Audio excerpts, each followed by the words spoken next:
Okay. Good morning. This is the regularly scheduled meeting, Board of Fire Commissioners. Date is November 7th, and the time is about 9:02 a.m. Roll call. Good morning. Let the record reflect Commissioners Ibarra, Glazier, Nimberg, and Woods Gray are present, and we have a quorum. Madam President. Thank you. Flag salute. No, miss.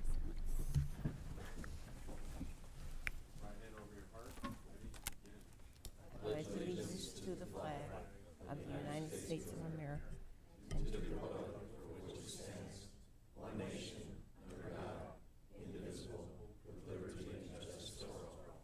Please join me in a moment of silence in honor of past and present members of the Los Angeles Fire Department who devoted their lives to the protection of our community. Thank you.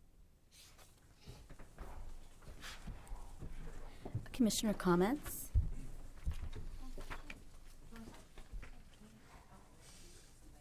Okay. All right. Good morning, everyone. Hello. It's been an awards season, and I was lucky enough to go to the Medal of Valor Awards. Thank you, Karen Wagner. That was a beautiful and very impactful event. Thank you. I also got to go to the Excellence in Public Safety Awards in the Valley, and Dr. Hara is not here, but he was at that event, and it was nice to see our members getting awards there as well and recognized. I know that our members aren't huge fans of getting recognized, but it's extremely important. So I'm really, really excited to have been there and witness it. And last Saturday, it was a pancake breakfast in my neighborhood, and all money went to the LA Fire Foundation, and they raised $1,300. Wow. So that was really great. And that is my report. That's it. Thanks. Very good. Oh, good morning. I also had a chance to attend the Medal of Valor Award, which was, I thought, very well done. And Karen always does an outstanding job with everything that she does do. And the stories that were told were just heart-wrenching and, made you think, oh, my God, they are really great people. I already thought they were great, but they're greater in my eyes.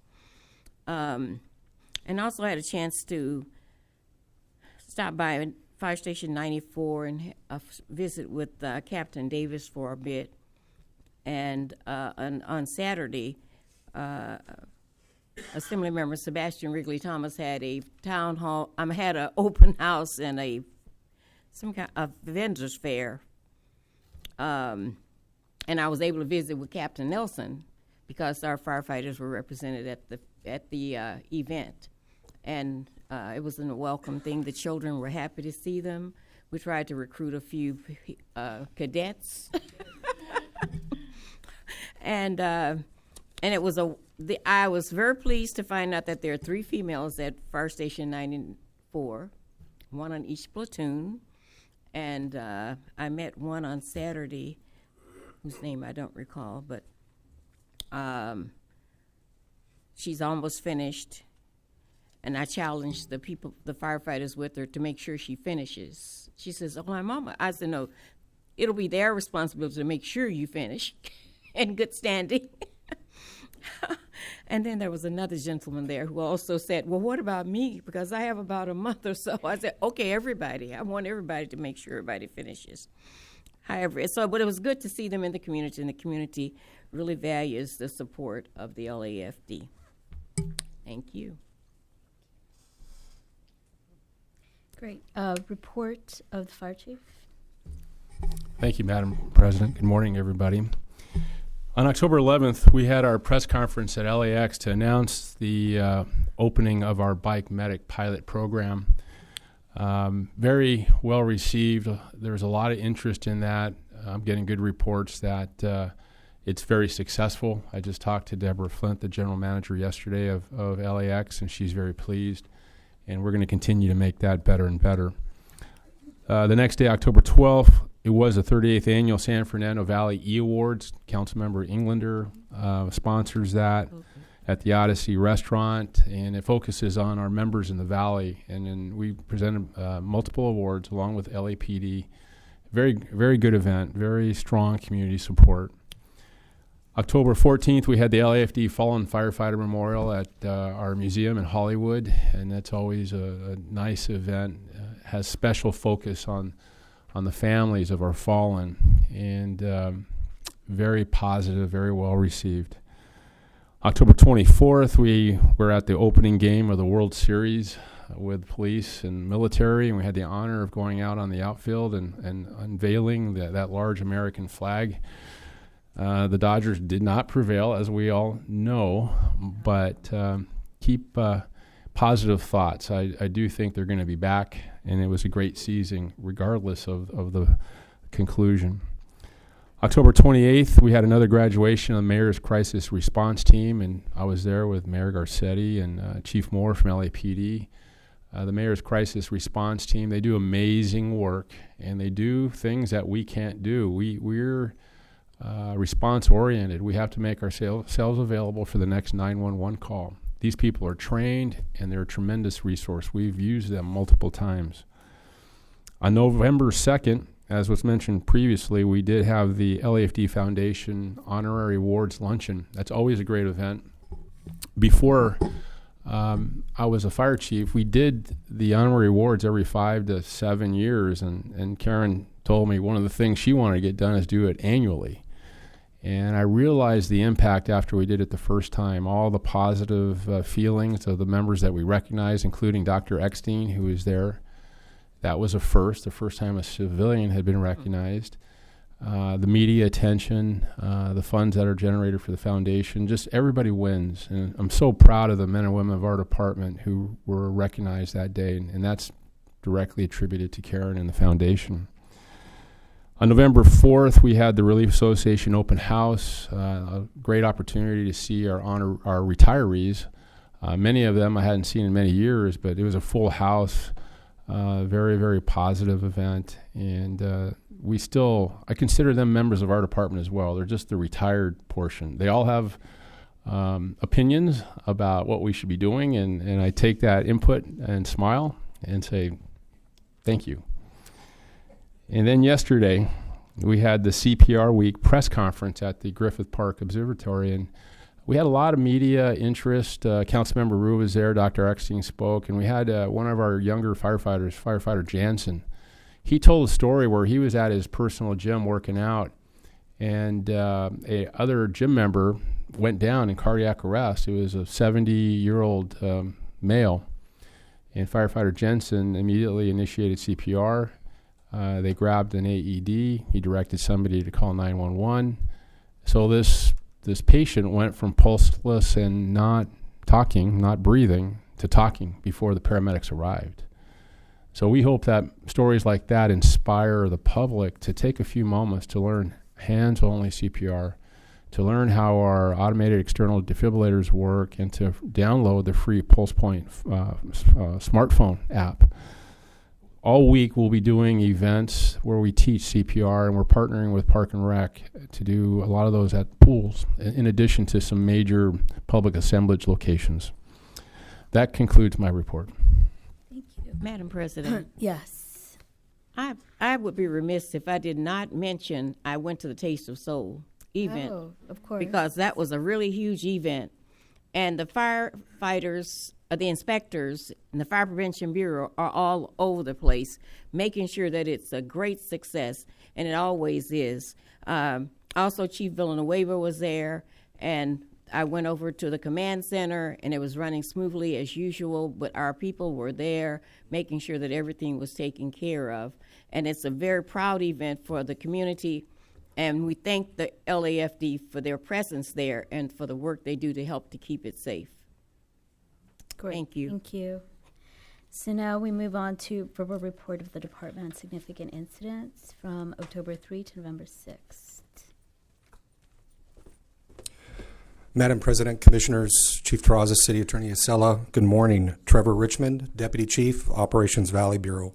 I'd like to briefly discuss the most recent deployment of our 1880 Type 3 Charlie Strike Team up to the Northern California fires that they were having in the middle of October. For the period of October 9th through the 20th, the Callio OES Type 3 strike team from Los Angeles City Fire Department was dispatched to two separate fires, the Atlas Fire and the Nuns Fire. And later on, those were combined into the LNU Southern Complex incident.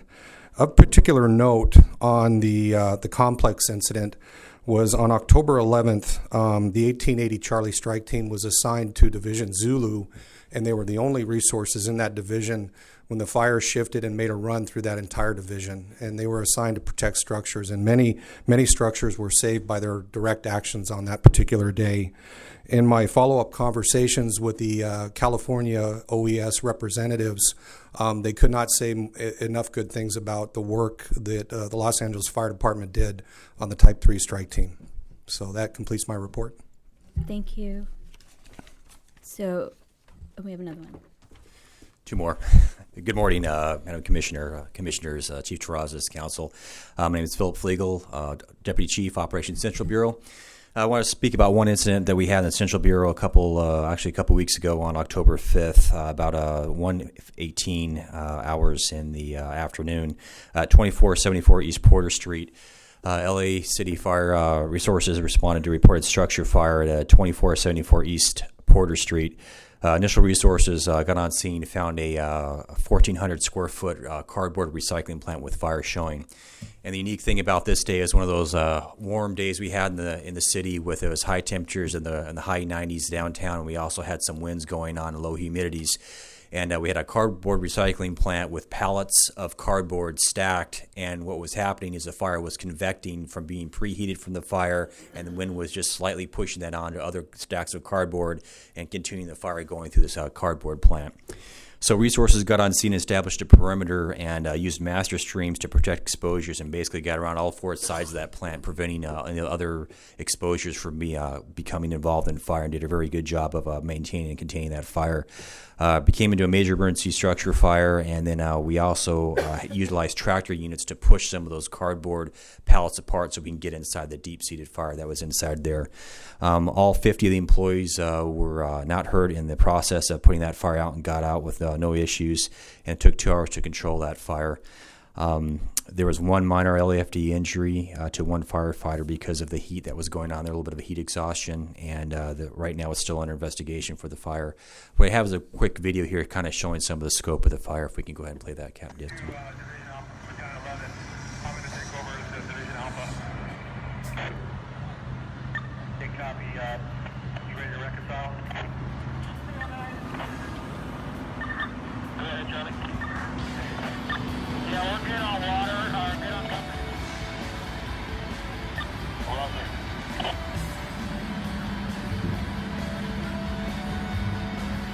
We'll leave within our own division to start looking at get some of your guys rehab while others work, and then doing a swap.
Are there any questions? Thank you. Thank you. So now we have another one. My apologies, Madam President. I will be brief. Madam President, members of the Commission, Chief Terrazas, Council, Sella, and to the management and staff of the LAFD. My name is Armando Hogan, Assistant Chief, currently assigned as the Assistant Bureau Commander for Operations West Bureau. My purpose here this morning is to share with you a recent incident in West Bureau at 2013 Walgrove Avenue between Palms and Venice Boulevard in the Venice community. Sir, if you would, please. and I apologize for a lack of a musical interlude. On Monday, October 30th, 2017, at 13:35 hours, Engine 62 was dispatched to 2013 South Walgrove Avenue on a reported leaking natural gas. As you see there, upon their arrival, they found several suspicious containers, several extension cords, propane tanks, air cylinders, and a gas meter located in the backyard of the reported address. There was what appeared to be a ruptured gas line that was depositing gas under the residence. In the abundance of caution, Engine 62 retreated to a safe distance, established a water supply, and made all proper notifications. Based on what they found, after their notifications, we also notified LAPD, where we joined and were unified as commanders of this incident. We also needed the assistance of other agencies, which consisted of Southern California Gas Company, Department of Water and Power, and we also notified FBI just to make sure that what we were looking at is not more than what we believed. We had over 50 fire department personnel assigned. Also, there was over 25 LAPD resources there as well. And this was under the direction of Command 22, Assistant Chief Tim Ernst. The actions taken is that we ended up notifying hazmat teams, and we had to establish a perimeter and evacuated the following homes and streets from probably about a 2-block strong radius of about 60 homes. Our hazmat units also responded to this incident, and then we established force protection with LAPD in an attempt to make sure, because we couldn't determine if the owner of the residence was home after several calls were made. We worked with EMD and Rec and Parks, and we stood up 2 shelters, one at the Penmar Rec Center, which was the primary, and then we had a secondary at the Oakwood Rec Center, and only 6 displaced individuals utilized Penmar. At the request of LAPD Bomb Squad, the electricity was not shut off, so once resources were in place and a plan of entry was agreed upon, LAFD and LAPD, Hazmat and Bomb Squad with force protection, entered the structure. They took readings to allow LAPD to conduct the search for the resident. It was considered safe for entry, and LAFD stood by with a rapid intervention team to provide safety for those inside. The resident was not home, and LAPD cleared the residence and reported a code 4. No injuries to any personnel on scene. Later, we conducted an after action just to see what we could have done better. And our conclusions were as such. We found out that us coming together and working together in the spirit of cooperation, also having the other city agencies and the other power companies partner with us, allowed us for a successful outcome. Although we were there about 7 hours, one of the things that we did learn was we'll always be safe versus being sorry later for being too overly aggressive. In addition to that, with the 58 homes that were left without gas, electricity was not interrupted from the 100 blocks of 2000 to 2200 of Glencoe Avenue and Walgrove Avenue, just the north and south streets. All residents were advised through television media, social media, and the council office of the inconvenience. All residents of that community were allowed to re-enter and rehouse roughly around 23:30 hours, almost at midnight. That very next day, I spoke with Council District 11 staffers who I had been in contact with throughout the day, and they informed me that Southern California Gas had restored the service for the impacted households. As per LAPD, there was no criminal nexus, although we were concerned about that, and they told me the backyard configuration was confusing but not illegal. And the professional term they used is we can't arrest a guy for tinkering in his backyard. So, Southern California Gas staff reported that that was a first for them. They had never seen this type of operation or setup before, so I encouraged them to buy ice cream for all of the fire department resources that were on scene. So that ends my report. I'll take any questions you may have. Thank you. Thank you all. Thank you. So now moving on to verbal report of the medical director for the same time period. Good morning, Commissioners, Fire Chief, Council. Dr. Mark Eckstein, EMS Medical Director and Bureau Commander. Significant EMS incident since our last meeting. On October 19th at 2:19 in the morning in 14's First Inn, very tragic incident. Engine Rescue 14 dispatch who reported assault. Upon arrival, they found a young woman with a 7-year-old female nearby and a 2-month-old infant. Both the toddler and the child were both in cardiac arrest. Covered in an unknown white powder. All 3 patients were ultimately transported to USC Medical Center, where tragically the 2-month-old female was pronounced deceased. The 7-year-old female was subsequently had withdrawal life support the next day, and the mother was presumed to be the perpetrator of the double homicide.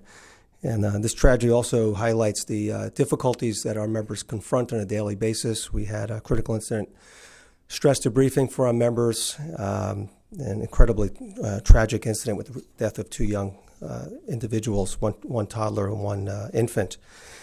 As previously mentioned by the fire chief, Game 1 of the World Series with a team whom we won't mention, 103 degrees at the first pitch. We had a significant number of resources on point. We had 25 patient contacts and 4 advanced life support patients transported to local hospitals. We had an outstanding save on October 23rd in Battalion 9, 37's first in. Task Force 37, Rescue 37, EMS 9. Dispatched to reported electrocution. It was reported that a 25-year-old male working on a rooftop was carrying metal rain gutters, and accidentally one of the metal gutters came in contact with a power line. Patient was electrocuted. His coworkers quickly came to his aid to remove him from contact with the hazard. They initiated bleeding control. They called 911, started CPR. We sent members to the roof and performed a litter basket operation to extricate the patient down from the rooftop. And it was determined by November 2nd the patient was awake, alert, and was expected to make a full recovery. A great rescue and resuscitative efforts by our members on that. And also, in follow-up to Chief Terrazas's comments, being the CPR week, we had an outstanding save on November 1st in 5's first in. MFC got a 911 call about a gentleman down on an MTA bus, unconscious with reported gasping respirations. One of the things we've really emphasized with our tiered dispatch system to our dispatchers is gasping type respirations, usually indicative of cardiac arrest, particularly a patient in a shockable rhythm. Our dispatcher immediately recognized this. The dispatch resources in less than 1 minute provided instructions for hands-only CPR to the caller, also inquired about the availability of an AED. And I'm pleased to say the chain of survival was strong in this incident due to the efforts of our dispatcher, the response by Engine and Rescue 5, the bystanders who performed CPR. This 40-year-old male was actually starting to breathe on his own by the time Rescue 5 transported him to UCLA. So it was an outstanding save on a young man. That concludes my report. Thank you. Thank you. Moving on to presentations. We have one, right?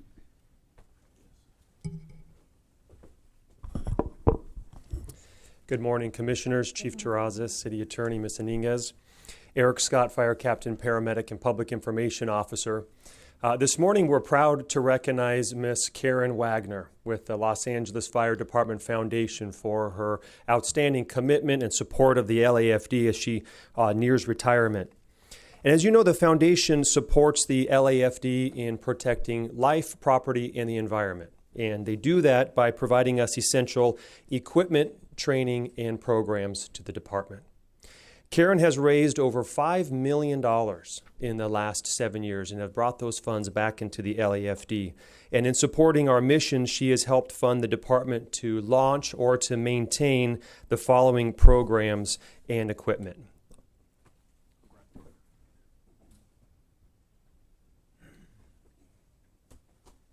So as you see here, brush helmets. Every sworn member of the LAFD was issued a brush helmet for wildland firefighters. Also extractors, these specialized washing machines to remove carcinogens and bacteria from our turnout gear. We also had custom flashlights that were provided to every firefighter. The stair chairs, or back savers as we like to call them. Veterinary care for our USAR rescue canines so they get proper medical attention. Forensic investigation, so state-of-the-art equipment for our arson section. Also, many youth programs. The foundation provides ongoing funding for fire academies, cadets, fire EMS magnet high schools, and girls camp. Also, night vision capabilities for our helicopters with that technology. and the Adopt a Fire Station program, so we could have better working conditions for our firefighters at our 106 neighborhood fire stations. Also, the Advanced Provider Response Unit, the Unmanned Aerial Vehicles or drones, which actually goes before City Council today, and also the Community Risk Reduction Unit, and lastly, even tasers for our arson section. But these mentioned items are just a few of the countless equipment and programs that Karen has been instrumental in providing to the LAFD. And over the last year, I've sat in meetings with her every month, and I've watched her plan and prepare. She planned and prepared for Medal of Valor, for Fahrenheit, and it is our hope now, Karen, that as you near retirement, that you're able to plan and prepare for the things you enjoy, like your gardening, your movie time with your husband, LA Kings game with your granddaughter, Kaya. So with that, we sincerely thank you for your outstanding commitment and your support of the LAFD, and we'd like to ask you to please come up.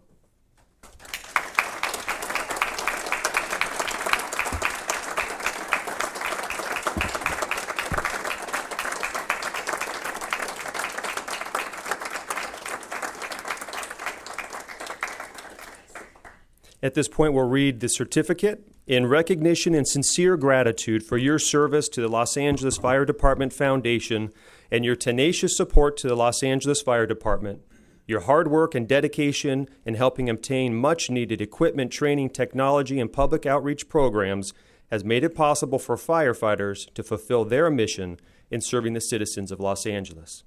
The Los Angeles Fire Department commends you for commitment and extraordinary service to the Los Angeles Fire Department. Presented this 7th day of November 2017, Ralph M. Terrazas, Fire Chief.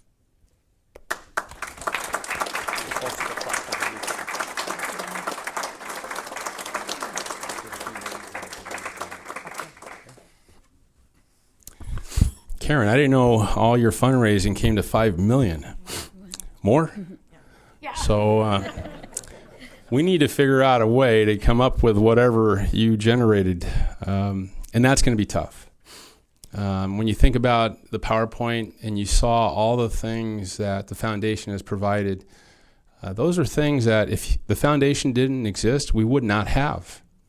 And they have become critical pieces to our ability to respond and protect lives and property. It's hard to believe you're leaving. I know you're not far away. I've got your number. So as I never met Karen before I was appointed, or I didn't really have much knowledge of what the foundation did. But as I thought about what we wanted to accomplish for our department, and I thought about being more metric driven, having more technology, being community focused, and being reflective of the people that we serve. Now that I think about and reflect about the involvement of the foundation, you had a part in all of that. It was a general kind of concept, but the details have evolved to the point where we needed the support to have the girls' camp. We needed the support to move forward and buy drones. Who thought we'd be buying $50,000 worth of drones using the foundation money? And that's going to result in firefighter safety, improved firefighter safety. So your impact on the Los Angeles Fire Department has been huge. And most firefighters say that their goal when they're working for our department, when they retire, is to leave it better than they found it. And without a doubt, you did that. So Karen, I thank you on behalf of the men and women of our department. Your loss is huge to us. We wish you a happy and healthy and prosperous retirement. And I do have your number, and I will be calling you. So congratulations. We're very, very proud of you. Thank you.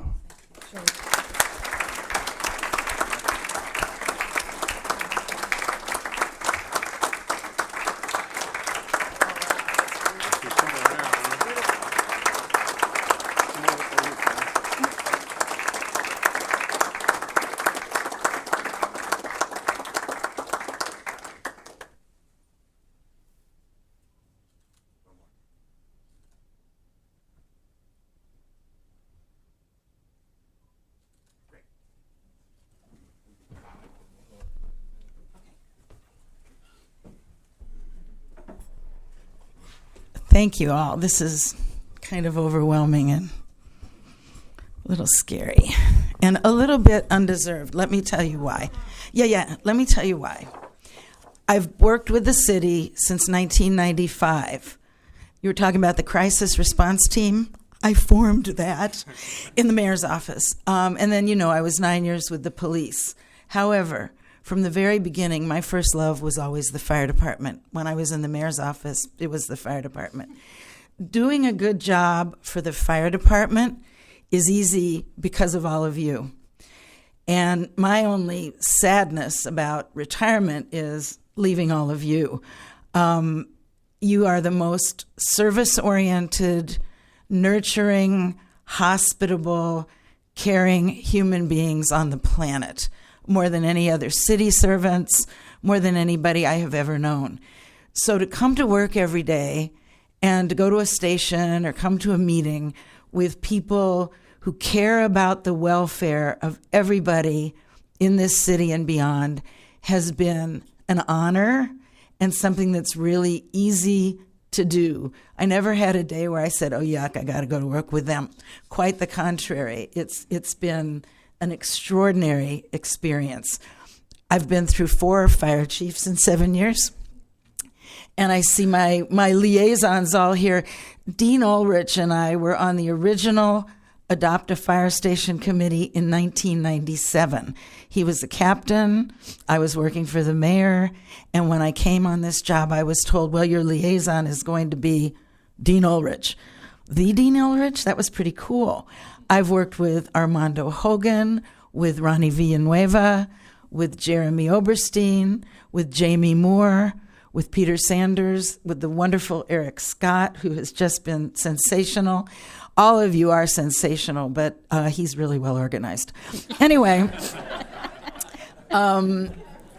letter to follow.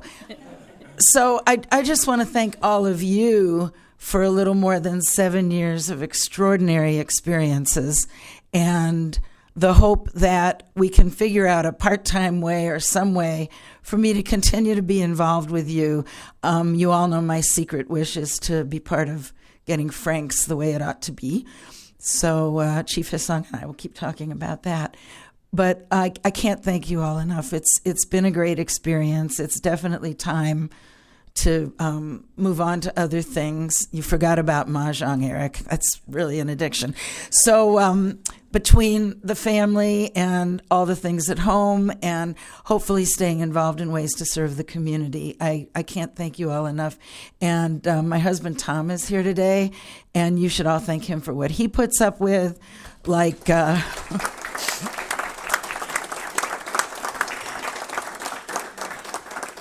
if the phone rings at dinner time, they all say, oh, it's Chief Everett. He calls on his way home. So with that, I can't thank you enough. I do feel honored and a little embarrassed. And I also want to acknowledge that my team, the absolutely fabulous Diana, the wonderful Rachel, who will also be leaving us, and our star volunteer Mary back there in the chartreuse, they make it all possible as well. It's nothing anybody could ever do alone. So to each of you, many, many thanks. So, Let's go to the front. We'll take a picture with the commissioners. and I just want to say something on behalf, usually we don't say anything for the commission on behalf of the honorees, but I know that the commissioners feel really strongly about the work that you do for the department. I can't imagine what this department did before the foundation existed, because we depend on you so much. So thank you so much.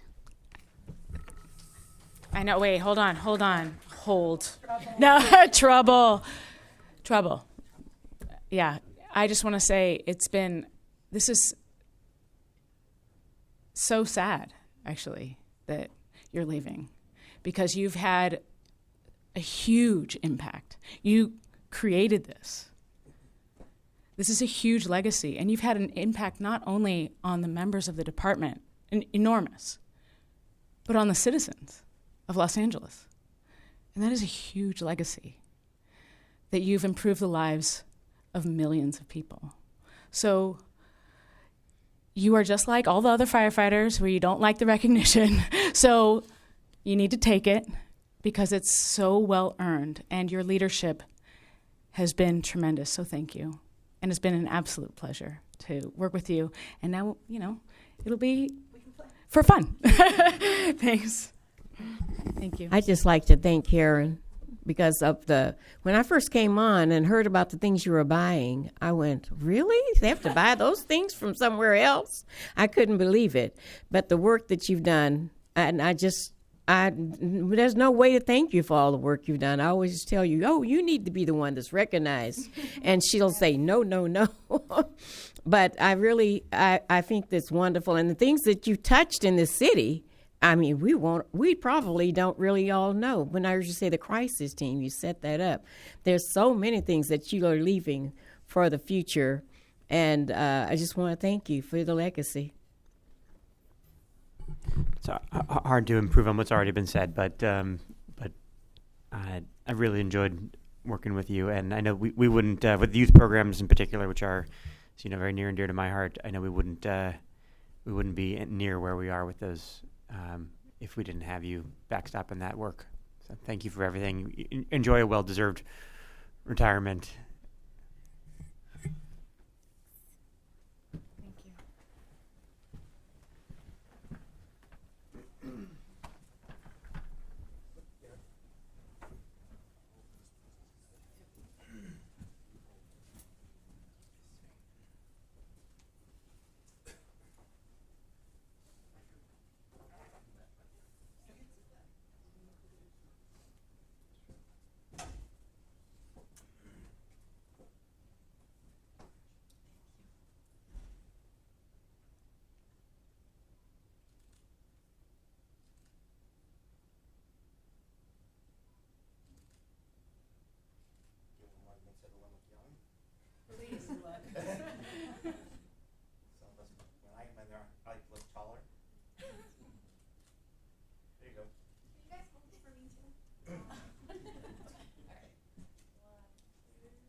So the agenda, consent agenda items.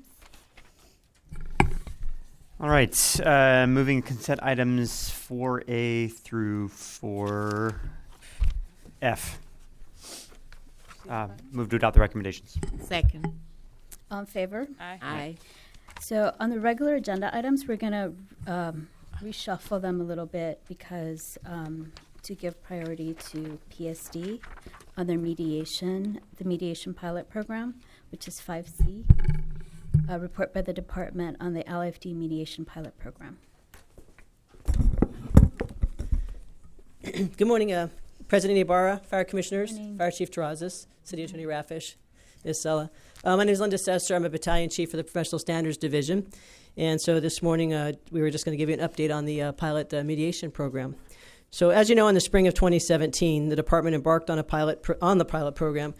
The intent of the program was to provide for alternative methods to address and hopefully resolve personnel conflict in the workplace, which traditionally ended up in the disciplinary process. As you are aware, the Mediation Pilot Program is a collaborative effort with the University of Southern California Gould School of Law Mediation Clinic, whose students are responsible for actually performing the mediations.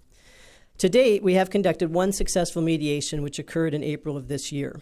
The post-mediation feedback has been very positive. It was a successful mediation. Both members that were involved in the mediation provided really good feedback, and to date, the department is not aware of any issues between those two members that have come to light. So before you have the Mediation Board Report 17-123, which, if I may, I just want to kind of, I know you have the report in front of you, but I just kind of wanted to talk about a couple of the failures and successes that we learned from the first part of the process. So the first part of the process, things that we kind of considered failures, I guess, is maybe kind of sound like a harsh term, but essentially what happened was there was the unfamiliarity with the program. It kind of did influence declines in offers for mediation. We did, even though we had one actual mediation, we made a number of offers, and because people were unfamiliar with the process, there was sort of a hesitancy. They didn't really know what it was or what they were getting into. The other one was we sort of learned that the medium in which we offer the actual mediation, we were sort of doing it either, it was actually more of a formal process. We actually had like a written form that we were providing to members, and I think because it didn't really have that personal touch, it kind of, I think some people probably would have maybe would have had a different outcome if we had maybe personalized it a little bit more. So currently that's what we're doing. We currently have 5 offers out for mediation. With those 5 offers, it sounds like one of them is going to be a go. So hopefully we'll be able to do that next week. And we're hopeful that the other mediation, it's five parties that were offered the mediation, but actual 2 mediations. So we're hoping that the other one will actually take place in the next couple of weeks as well.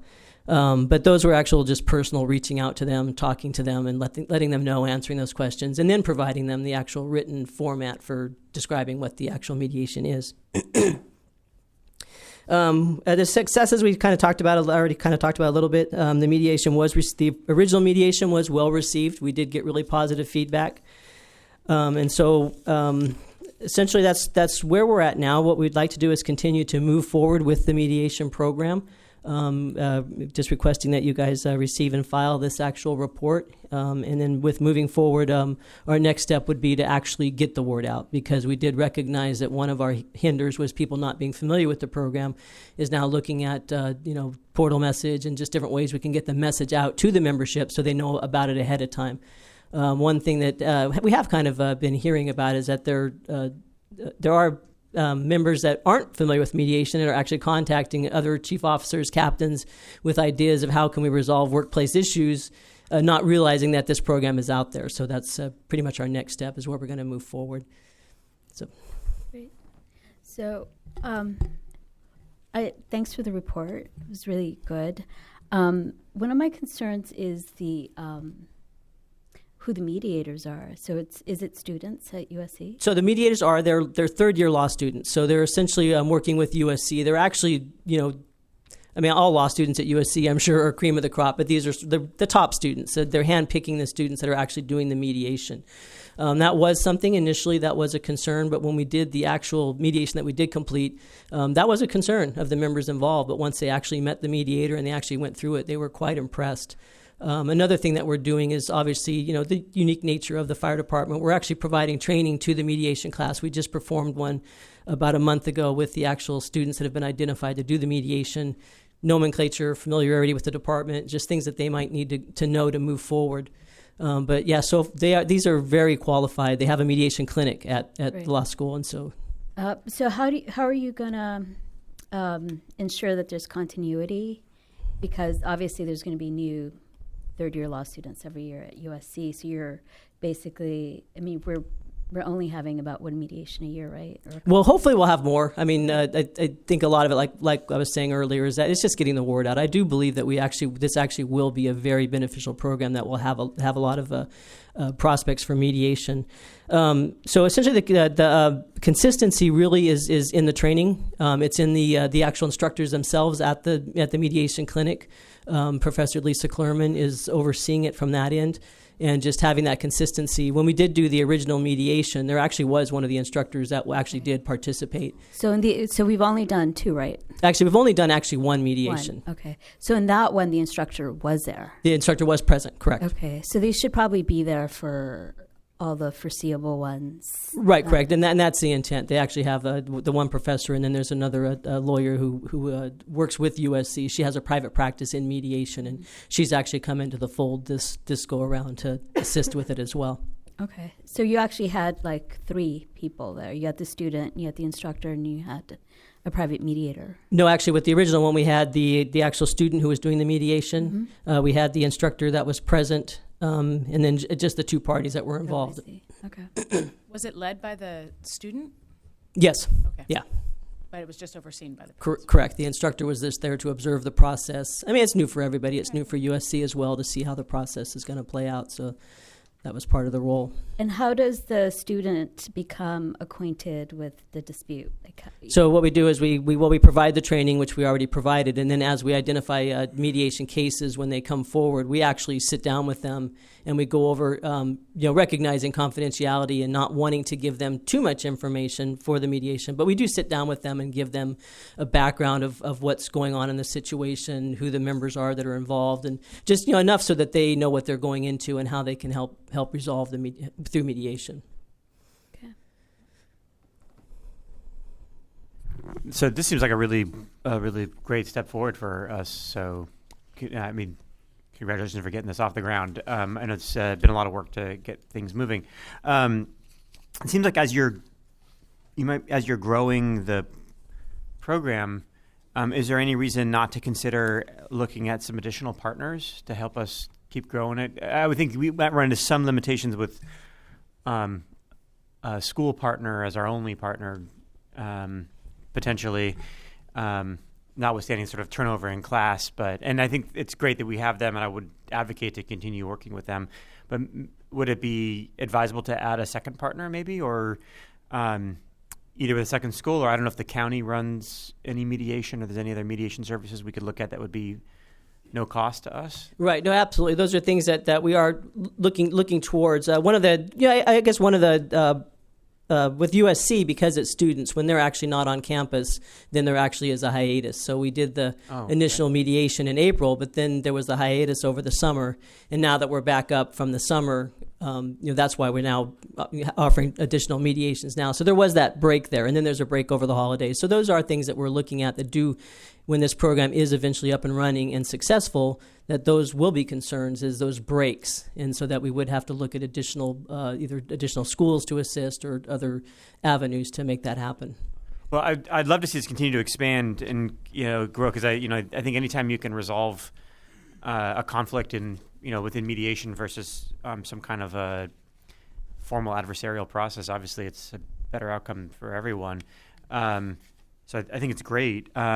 We've had one case, which is a good data point, but it's only one data point. 100%. It is 100%. Yeah. So far we're at 100% success rate. Yeah. I'm really interested to see how this continues to evolve. Could we have you back in maybe 4 months' time, since you've got a bunch more that are coming, and just kind of give us another update? Yes, absolutely. On how it's going? Yeah. And maybe in that time you could think about,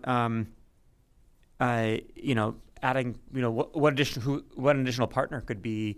Hopefully we start to see the volume of mediation go up. Right, and that's our hope once we get the word out and start advertising. Because we've actually been, like I said earlier, we were, some of the bureaus we have the PSD investigators embedded in the bureaus to help with field cases, but there's been conversation coming towards them about alternatives to the disciplinary process. Yeah. And so we're seeing this actually as the word gets out that it probably will grow, hopefully significantly. Well, so maybe you come back 4 months, give us a couple more data points on how it's going, and maybe by then you've got another partner in the mix, so that we're not, because the worst thing would be you got somebody who's open for mediation, and then it's like, well, we actually have nobody to mediate this right now because they're all on summer break, as you pointed out. Correct.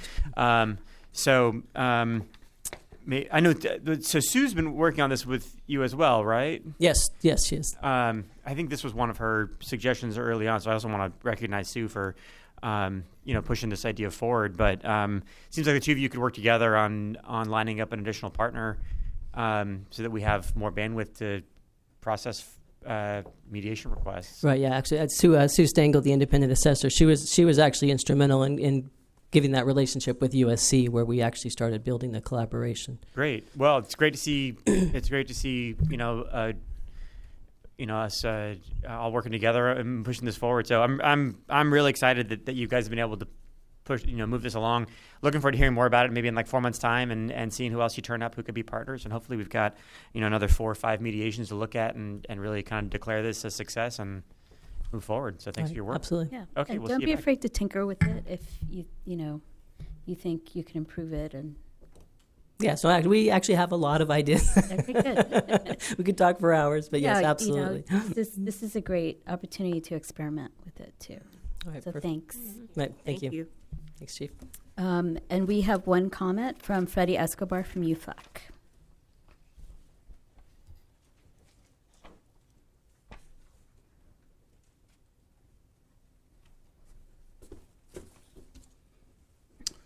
Good morning, Chief Terrazas.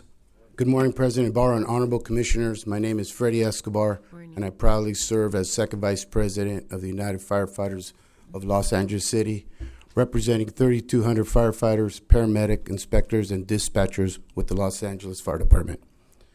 UFLAC supports the Chief's report on the mediation pilot program and the overall objective to address and resolve personnel disputes through mediation rather than through our punitive or disciplinary means.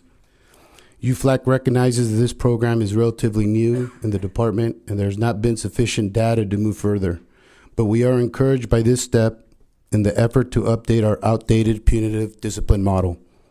Our mission at UFLAC is to protect and uphold the rights of our fellow Los Angeles City firefighters who have taken the oath to protect and provide public safety service to our communities. Collaboration is always a good thing, and I want to thank Chief Terrazas and his team for promoting the mediation pilot program and working with UFLAC in the process. We look forward to being involved in the program's development and look forward to hearing the next assessment of the mediation pilot in a few months and also in the summer of 2018. On behalf of the 3,200 dedicated members of the United Firefighters of Los Angeles City, I'm proud to join Chief Terrazas in asking this Fire Commission to support a public service discipline program that stresses mediation and corrective behavior, not just punishment. Thank you. Thank you. Good. So now we move on to 5A, which is report by the department. Oh, yeah, we need a vote. Move to receive and file item 5C. Yeah. All in favor? Aye. Aye. So now we move on to 5A, which is report by the department on the ranking of fleet vehicles that are due for replacement.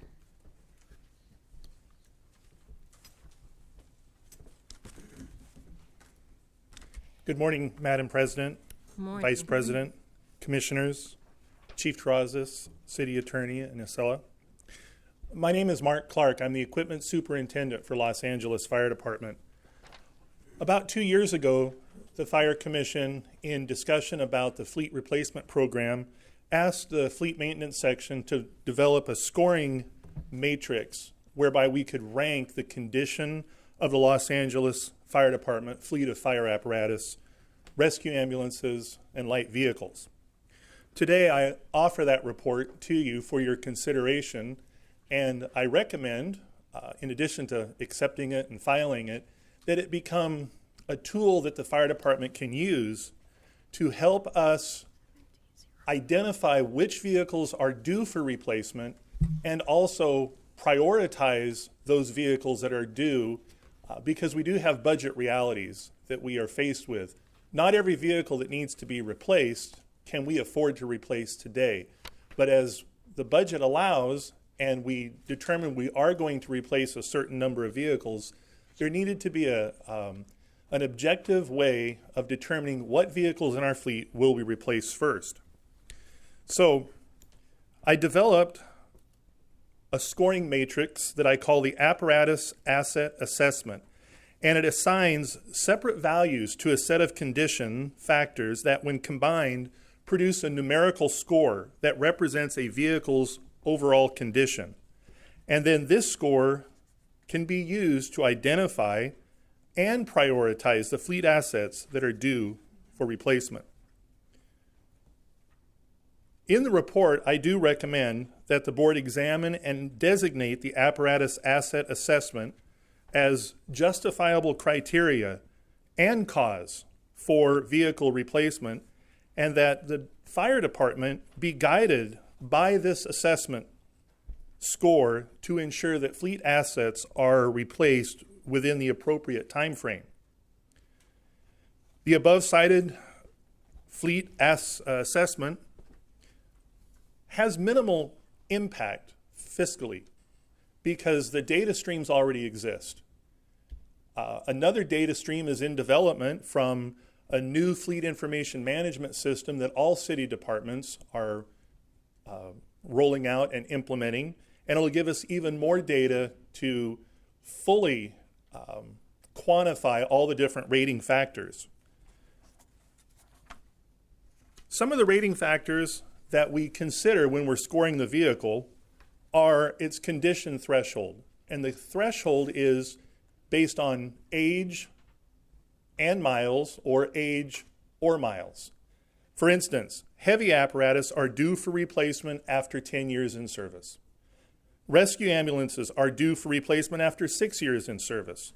Light vehicles are due for replacement after 90,000 miles or 6 years. And when a vehicle reaches that threshold, it's assigned a point value in this matrix of 50 points. That means that at 50 points, the vehicle is due for replacement. But there are many other condition factors such as age, mileage, type of service, utilization, reliability, availability, serviceability, parts availability, safety, suitability, regulatory compliance, environmental impact, mechanical condition, appearance of the vehicle, prior accidents, warranty, operational costs, and life cycle costs. All of these have a value, a point value, that can be added to the condition score of that vehicle. The higher the score, the more urgent the vehicle is to be replaced. Currently, the maintenance section has robust capacity to query our fleet information management system for vehicle age and mileage. And additionally, our fleet managers, our shop supervisors, and our mechanics, we have great understanding and awareness of many of the condition factors. We understand and know the vehicle's history with respect to accidents. We understand and know the vehicle's the availability of parts for a vehicle. Every year the vehicles come in for annual maintenance. We see the vehicles, we mechanically inspect them, we know what kind of warranty remains on a vehicle, and all of these factors are scored. And we come up with a number that we rank numerically that tells us not only what vehicles are due for replacement, but which vehicles we should replace first. Now, the department's basic replacement guidelines are based on age and mileage. However, due to fiscal limitations, a more thorough condition assessment of all vehicles that are due for replacement was needed. And the fleet assessment matrix can be used now to score those vehicles. And I did that back in August, the date of this report, August 21st. I ran the matrix, and we came up with the following information. We currently have 838 vehicles in the fleet that need to be replaced. 151 of our triples are due for replacement. 50 out of 55 ladder trucks are due for replacement. 41 out of 218 rescue ambulances are due for replacement. And 34 out of our 58 chief command vehicles are due for replacement. The reality is we're not going to be able to replace all of those this fiscal year. But when we have to make a decision as to what vehicles to replace, we can go to the matrix and we can sort it by ambulances, or we can sort it by triples, or we can sort it by trucks. And I can look at the numerical score, or Chief White can, and we can see that the highest scoring vehicle is a 1986 Seagrave triple, still in a training mode, but it is an active asset. Or we might say that the next highest vehicle is a 1996 Seagrave triple. And it helps us to not only identify vehicles that need to be replaced, but rank those and schedule them. We will continue the fleet assessment year by year, and I'm pleased to report that the new fleet information management system that we are implementing and should be up and running next year sometime, it actually has some functionality built into it that will automate this process, where many of the factors that I've already identified as being relative to scoring our fleet are now incorporated in this system. It's a capital asset management system It is specifically for fleet assets. And we can produce reports like this matrix will produce. And I'm pleased that the city has partnered with AssetWorks. They're the ones that we currently use for our fleet information management system. And this capital asset management system will allow us to analyze, forecast, plan, and even budget for fleet replacement based on these condition scores. I'm happy to take any questions or provide any additional follow-up. Hi. I think it's a great piece of work, so congratulations on getting it put together. It seems like it's, really helping us manage our assets much better. I'm a couple of questions. So, recognizing exactly what you said, which is, you can't change them all out in 1 year. Do you have cut scores in mind for what you consider like critical replacement versus, due? Everything's due, but that doesn't mean it's unsafe or it just means it's technically due. But there may be certain assets that are really critically in need of replacement, and maybe it's like a score above 130 or something like that. Is that something you guys have thought about? Well, Vice President Glazier, the report does not suggest in any way that any vehicle in the fleet is not safe or fully operational. Mm-hmm, yeah. We wanted to make sure that we weren't creating something that would suggest that our vehicles are not safe, because they are, and they are fully functional. But the priority for replacing apparatus, more often than not, is based on department's operational needs. And we take that very serious when the fire department determines they want to grow the fleet, more ambulances or more triples or open companies, close out, whatever the fire department is trying to do, we support that. That's why this assessment was so urgently needed, because it is a moving target a lot of times. We could have a particular vehicle that goes down that is essential, and now we need another one. For instance, maybe a USAR vehicle. We have several of those. If the department says we need to replace one, which one do we replace? And we can look at that score. We can filter for USAR vehicles, and we can find out which one has the highest score based on all these different factors.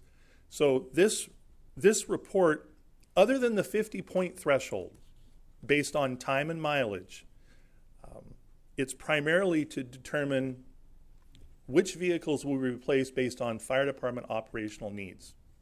I see. So we wouldn't come back and say, hey, we're just going to, every year we're going to automatically change out everything above 130 points, for example. If we had the funding to do that, we could certainly utilize the list that way.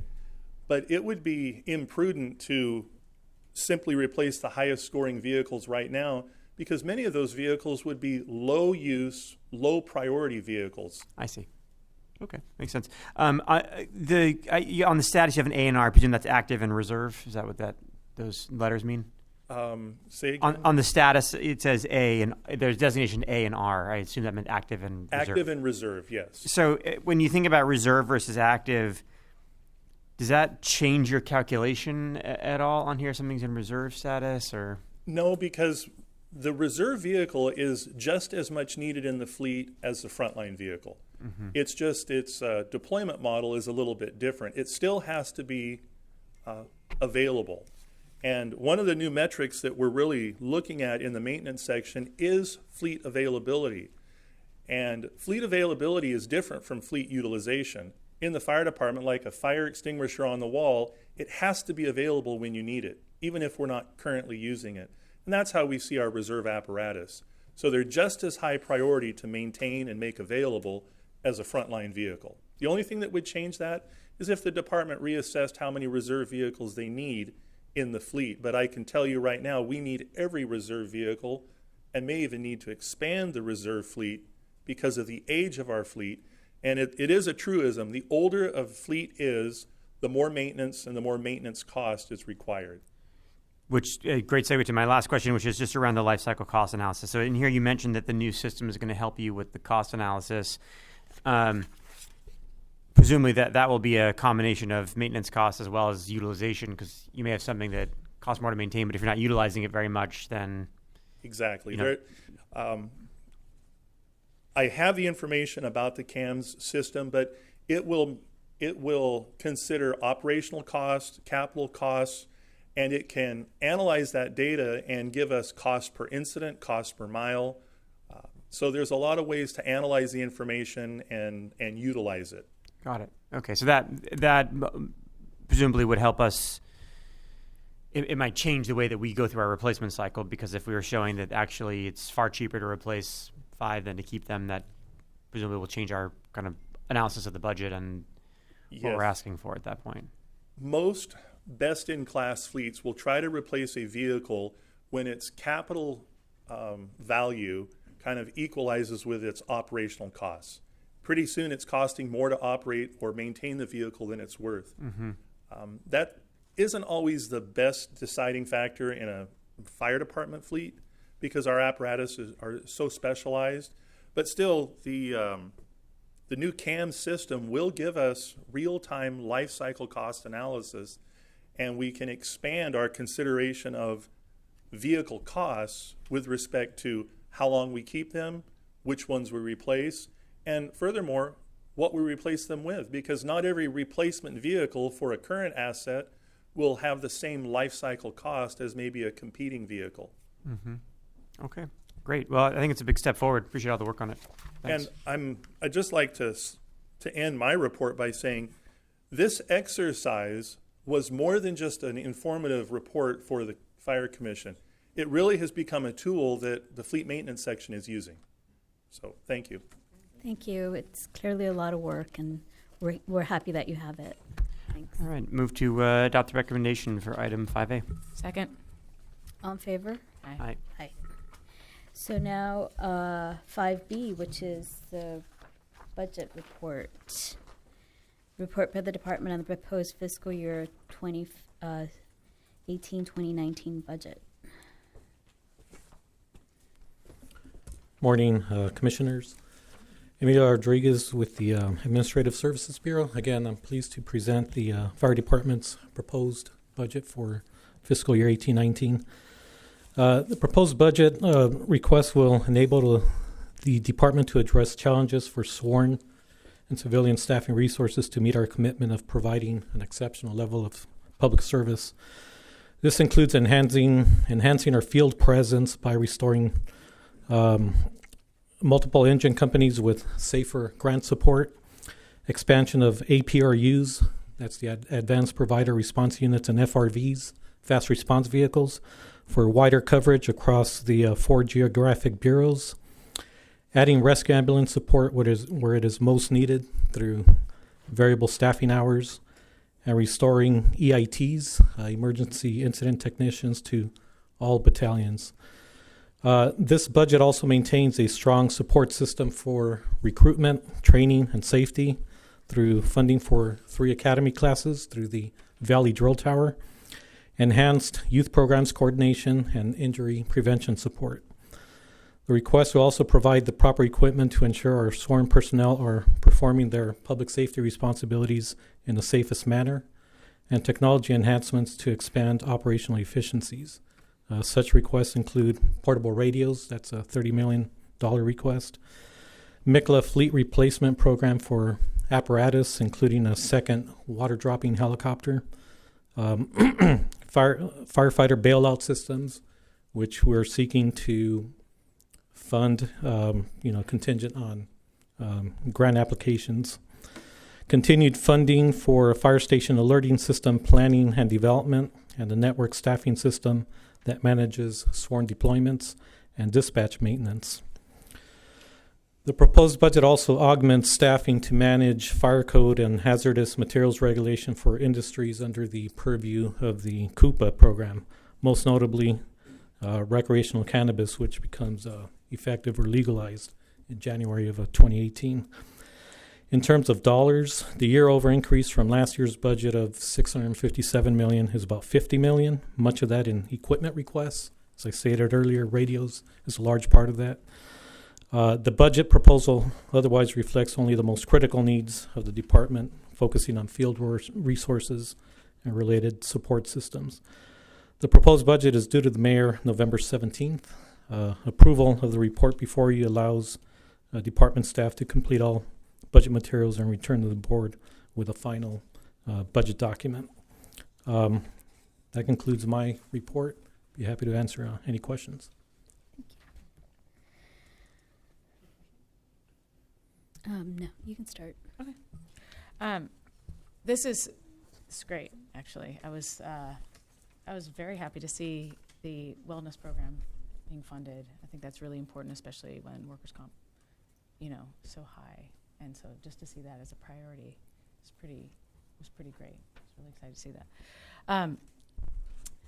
You have the EITs. I'm glad that that's getting restored, that they're getting restored.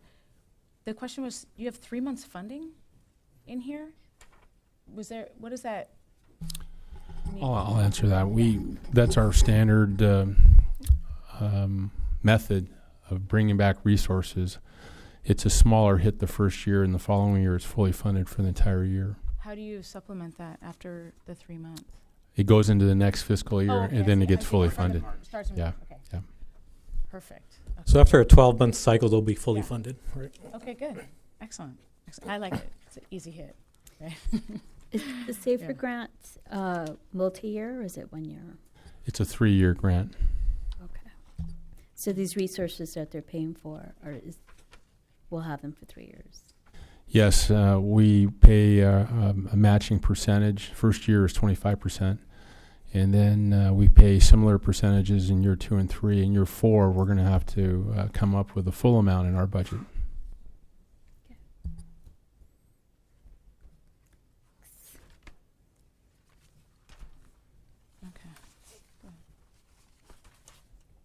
So it seems like there's a lot of, the budget seems to make sense. I think generally when we're looking at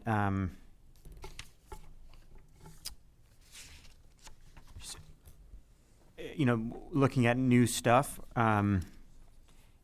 it's helpful to be able to know what beyond just sort of what the description of the request is here. Sometimes it seems like there is a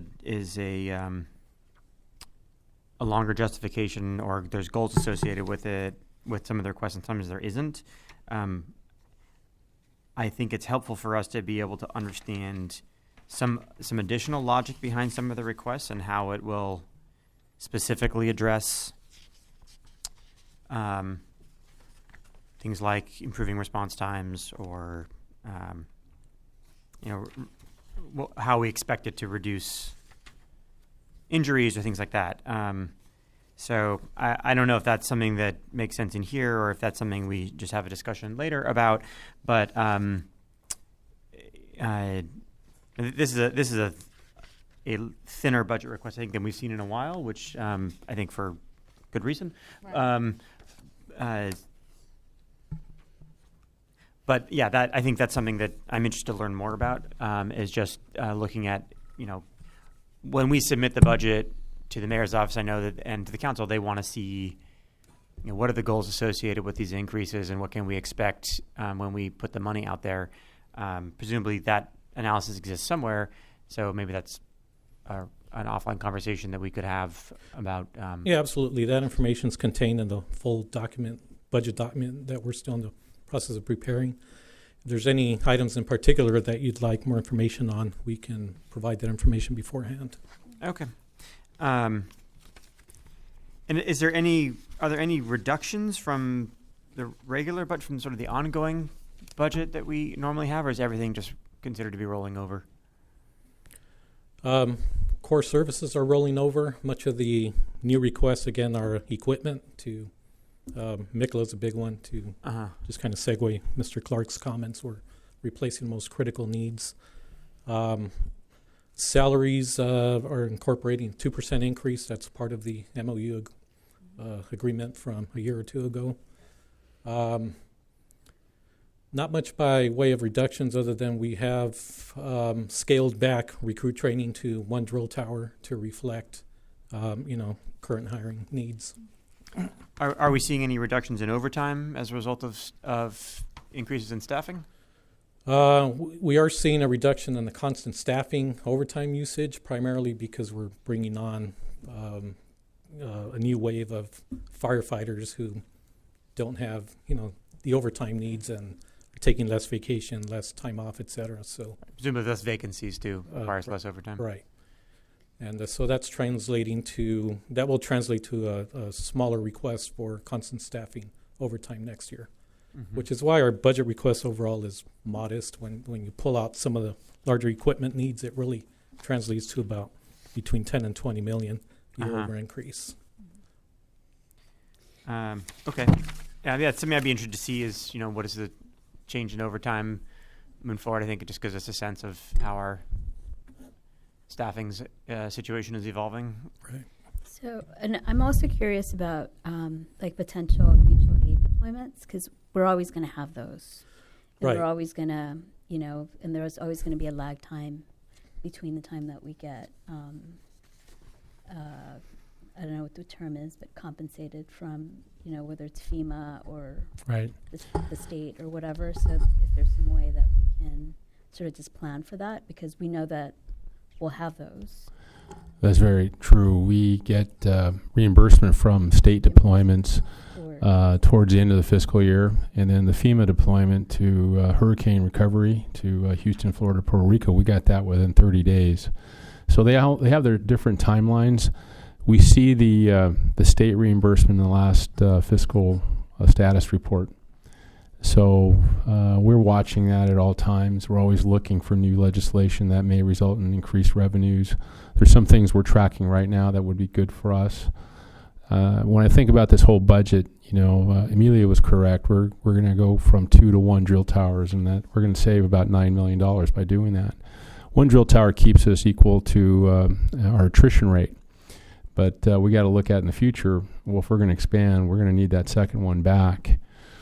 We're also asking for a second new helicopter. It's in the list of items here, $18 million. So we're getting support from council to bring back a second new helicopter. Our last new helicopter is being repaired as we speak. So when we get our Fire 4 back, and if we get the new one, we'll have one standard model of airship, and they'll be state-of-the-art, our latest and greatest type of airship. And they do amazing things. You've seen them at the La Tuna Fire, and they do the air ambulance and things like that. We're also supporting our technology effort through Scott Porter's assistance and directing what are our priorities and why. There's a lot of things in here. The radios, the portable radios, that's the biggest ticket item. It's $30 million. We're looking at ways to offset that through other grants. And there's nothing in that area is definitive, but Chief Beck and myself are working together with the council to see is there other options. So overall, it is a modest request. When you back out the salary adjustments, you take out the radios, we're looking around $10 million when we have an overall budget of $700 million. It's not a huge increase. We're trying to be very, very fiscally prudent and put the money in the right places. Great. So just one more comment, because you, Vice President Glazer talked about the size of this. This is, we've previously asked the Budget Office to come back and give us an opportunity to comment before they bring the big book of budget. So this is what Emilio's bringing today. So this is for our input before they actually bring the big one. That's right. Correct, right. So that's why it's this size. No, I was referring to it being thin. Just it's not a lot of requests, Oh. which I understand why. So. Okay, thank you. Thank you. And so votes? Yeah. Move to adopt the recommendation for item 5, Mrs. B. Second. All in favor? Aye. And we don't have any public comments, so we could adjourn. Move to adjourn.